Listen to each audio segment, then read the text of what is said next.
ఇప్పుడు క్వాడ్ కూటమిలో సభ్య దేశాలు ఎన్ని అంటే 4 అని చెప్పాలి. Bharat, Australia, Japan, America. So ఈ 4 దేశాలకి సంబంధించి ప్రధాన నేతల సమావేశం ఈ 2025 భారత్ లో జరగబోతా ఉంది. ఇది గుర్తుంచుకోవాలి.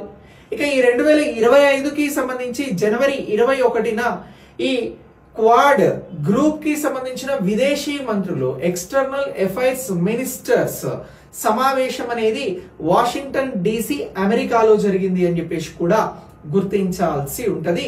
ఇలా ఈ క్వాడ్ అనేటువంటి కూటమి ఒక ముఖ్యమైనటువంటి కూటమి. ఇందులో భారత్ సభ్య దేశంగా కొనసాగుతుంది అని గుర్తుంచుకోవాలి. 2004లో సునామీ వచ్చిన తర్వాత ప్రారంభమైనటువంటి ఈ కూటమి 2007 నుంచి దీన్ని షింజో అబే, జపాన్ కి సంబంధించినటువంటి మాజీ ప్రధాని, ఇతని ఇనిషియేషన్ తోటి దీన్ని ప్రారంభించడం జరిగింది.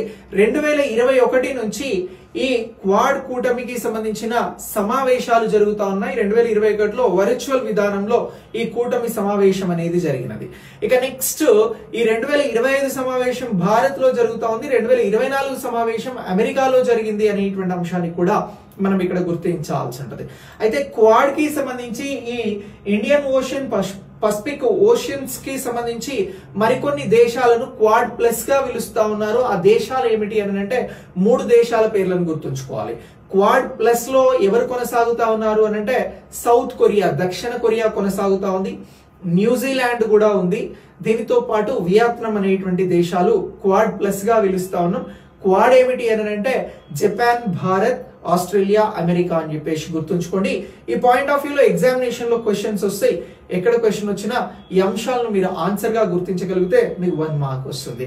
Thanks for watching. నెక్స్ట్ వీడియోలో మళ్ళీ కలుద్దాం. Thank you.